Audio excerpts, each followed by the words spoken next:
के वीर योद्धा आला उदल की वीर गाथा के एपिसोड 67 में आप सभी विद्वानों का, श्रोताओं का और भक्तों का हार्दिक स्वागत और अभिनंदन करता हूं।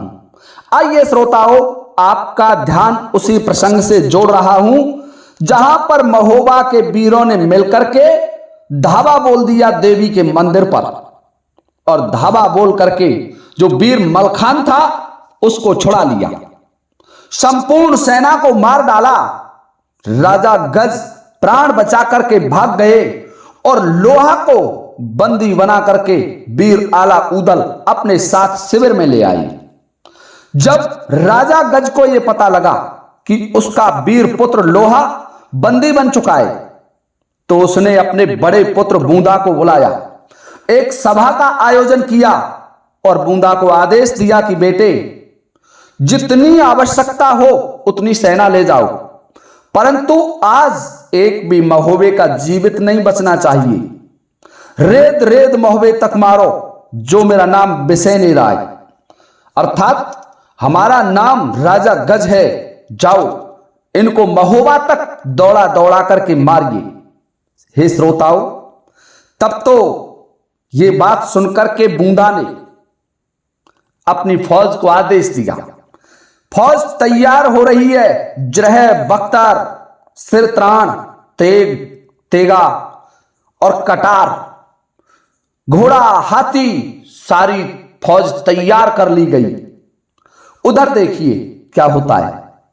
जब आला को यह पता लगा कि आज युद्ध लड़ने के लिए, आज से युद्ध आरंभ हो गया है और युद्ध लड़ने के लिए राजा गज ने अपने बड़े पुत्र बूंदा को भेजा है, तो राजा गज की इस चाल को काटने के लिए वीर आला ने 7 पान का बीड़ा डलवा दिया, और बीड़ा डलवाया तो बीड़ा डलवा करके कहने लगे कि अब कोई वीर योद्धा इस बीड़ा को चबाओ, और जो बूंदा को आज के युद्ध में मार देगा वही आज का प्रधान सेनापति होगा। देखिए श्रोताओं, जब बूंदा का नाम सुना, युद्ध का नाम सुना, तो सभी वीर नीची गर्दन कर जाते हैं, परंतु वीर लाखन राणा कन्नौज नरेश महाराज रतिभान के पुत्र खड़े हो जाते हैं और उस बीड़ा के पास पहुंच जाते हैं। बीड़ा को उठाया और खा जाते हैं बीड़ा को, और कहने लगे कि महाराज, आज के युद्ध का प्रधान सेनापति मैं रहूंगा और मैं देखूंगा उस कायर को, मैं देखूंगा वो कितना बड़ा तेगाधारी है, कैसा है वीर बूंदा। अपनी सैनिक टुकड़ी सजाई, 2 लाख की सेना एक साथ लेकर के वीर लाखन तैयार हो रहा है युद्ध करने के लिए। 2-2 तलवारें, तेगा, भाला और अपनी भूरी नामक हथनी पर सवार हो जाता है। भूरी हथनी जो लाखन के पास थी, वाकई में उसका कोई मुकाबला नहीं था। भूरी हथनी तो एक अपने आप में अद्भुत थी। ऐसी हथनी भूतो न भविष्यति, हो ही ना होगी। अपने स्वामी के हर आदेश को जानती थी, हर आदेश का पालन करती थी। श्रोताओं, भूरी हथनी पर सवार होकर के लाखन वीर सेना को लिए चले जा रहे हैं। दोनों ओर की सेनाएं मैदान में आ जाती हैं और लाखन ने बूंदा के मोहरा पर जाकर के, मोर्चा पर जाकर के अपनी हथनी को रोक दिया और बूंदा से कहने लगे, बूंदा, क्यों तू नाहक में अपने प्राण गंवाने के लिए बैन चक्र में महाराज अजय चंद के नाती लाखन के सामने आ गया? तुम्हें जरा भी मरने का खौफ नहीं रहा? क्यों अपने प्राणों को हथेली पर लेकर के डोल रहे हो? जैसे पतंगा दीपक पर जलकर के भस्म हो जाता है, ठीक उसी प्रकार से तुम मेरे सामने युद्ध भूमि में भस्म हो जाओगे, वापस लौट जाओ। परंतु देखिए श्रोताओं, बूंदा कहने लगा, कायर, अब तू जीवित कन्नौज नहीं जाएगा। और दोनों ओर से बात ही बातों में युद्ध आरंभ हो गया। सूंड लपेटा हाथी भिड़ गए, अंकुश भिड़े महोतन केर। हौदा हौदा एक मिल है गई, मारे एक एक को हेर। ये उन्हीं की भाषा में युद्ध का वर्णन है, आला की भाषा में। और बड़ा भयंकर युद्ध हो रहा है। गोली ओला सम बरसत भई, कौ कौ कड़ा वीन की मार, तेगा दम के बर्दमान के कोता खानी चले कटार।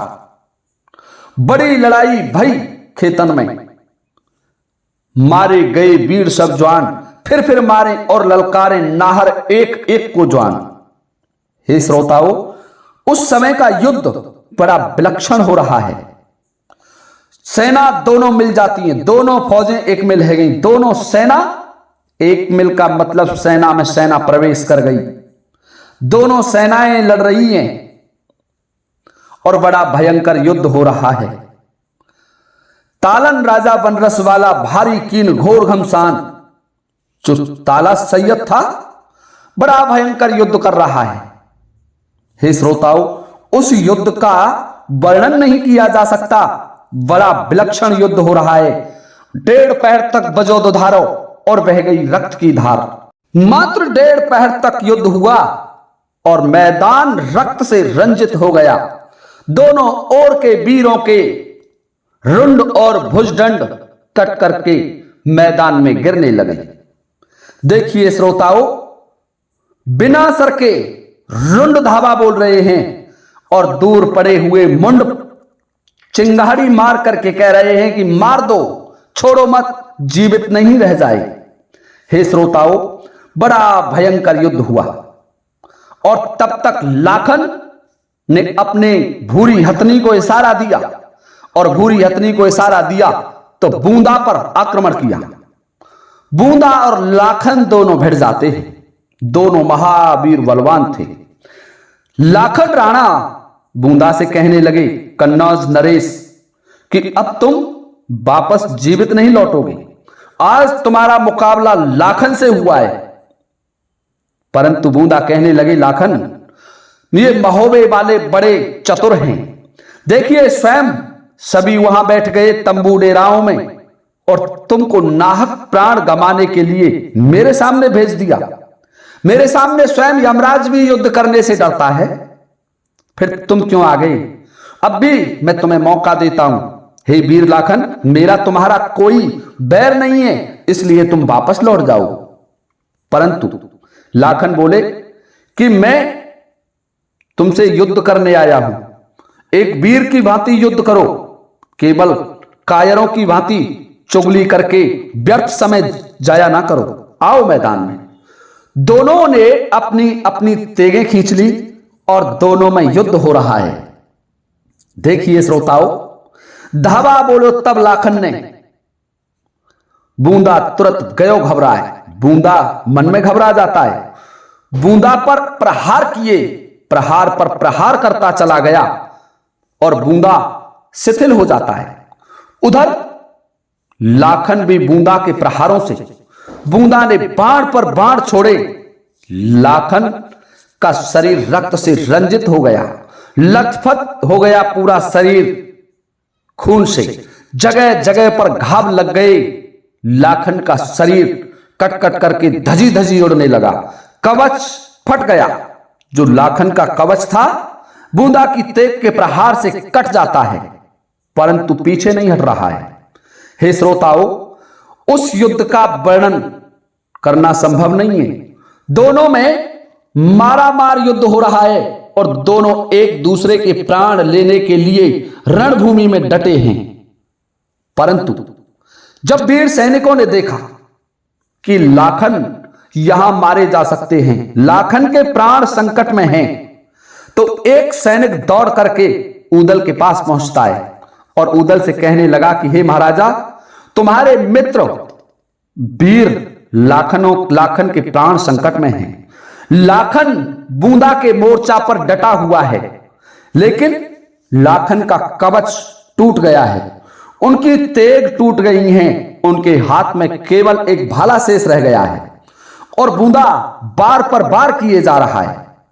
हे श्रोताओं, जब ऊदल ने यह सुना तो बहुत जल्दी आनन फानन में अपने सिर पर सिरत्राण धारण किया और अपनी तेग खींच ली और अपनी तेग को लेकर के एक सैनिक टुकड़ी के साथ आगे बढ़ता है और जहां लाखन और बूंदा में युद्ध हो रहा था उस मोर्चे पर पहुंच जाते हैं और उस मोर्चे पर पहुंच करके लंबी ललकार दी उदल ने और कहा कि दुष्ट कायर, अब क्या तू सहज कासूंगर चला जाएगा? आज तेरा पाला उदल से पड़ा है, जिसको देख करके बड़े बड़े योद्धाओं के हाथ से तलवार छूट जाती है। उस वीर से मुकाबला है तेरा, अब तू जीता नहीं रहेगा। लाखन से कहा कि धन्य है वीर, धन्य है तुम्हारी माता को जिसने तुम जैसा वीर योद्धा को जन्म दिया। वाकई में तुम महान हो। बूंदा के सामने लड़ने से बड़े बड़े क्षत्रिय पीछे हट जाते हैं, परंतु तुमने बूंदा पर वही आक्रमण किया जो एक क्षत्रिय करता है। वाह वीर लाखन वाह, अब तुम लौट जाओ, मैं देखता हूं इसे। हे श्रोताओं, उदल ने अपना रसबेंदुल नामक घोड़ा में एड़ लगाई और घोड़ा ने छलांग लगाई और जहां पर हाथी के हौदे पर बैठा हुआ था बूंदा, उस हौदे के रस्साओं को काट डाला और बूंदा को जमीन पर डाल लिया। बूंदा जमीन पर गिरा तो वीर उदल का घोड़ा आसमान से एकदम से उसके ऊपर जाकर के गिरता है। हौदा गिरते ही धरणी पर घोड़ा गिरा बाज सम आन, भारी मार कठिन तापन की नृप के भुला दिए औसान।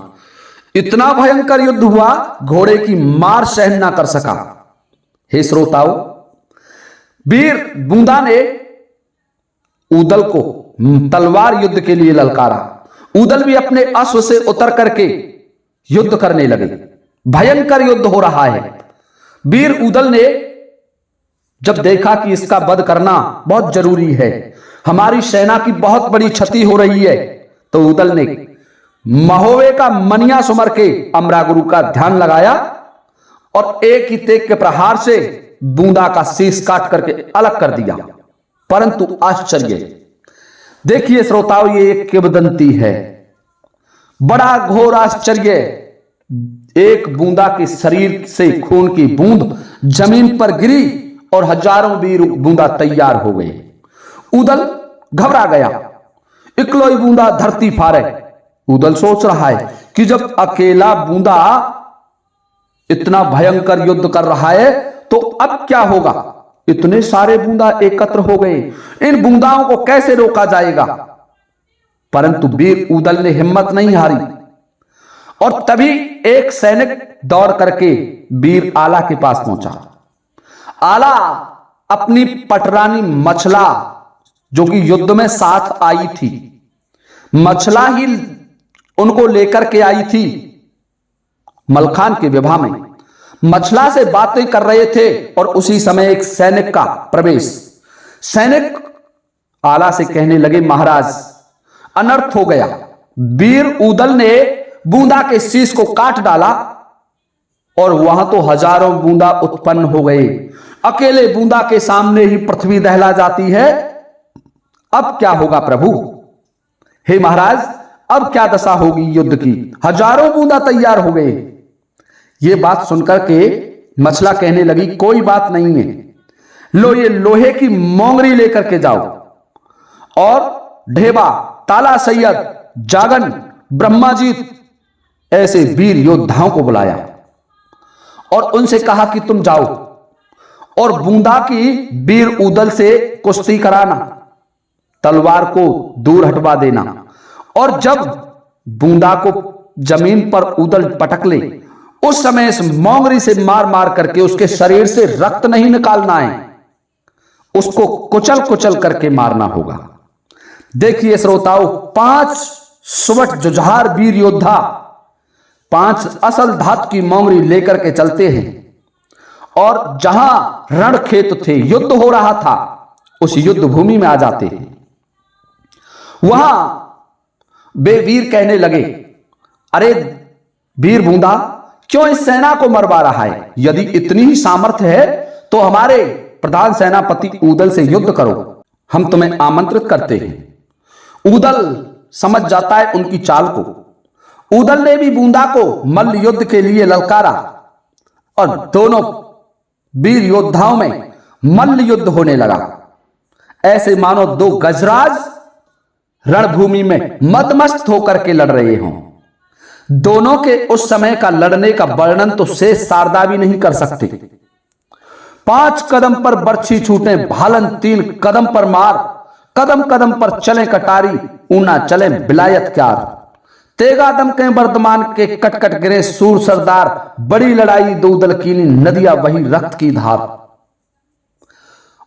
बूंदा उदल फिर दो का परगा समर बरोबर आए, दो मारे और ललकारे दो उले में बार बचाए, कोगत बरने तहां दो उनकी, दो समर धनी सरदार, बैस बराबर की दो उनकी, दो खूब करे तलवार। दोनों वीर बड़े भयंकर युद्ध कर रहे हैं।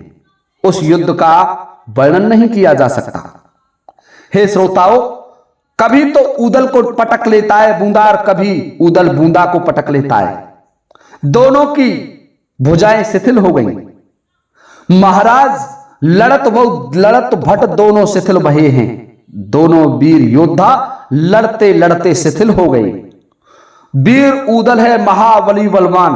वीर उदल तो बड़ा भारी योद्धा था। 200 हाथियों की ताकत थी उदल में।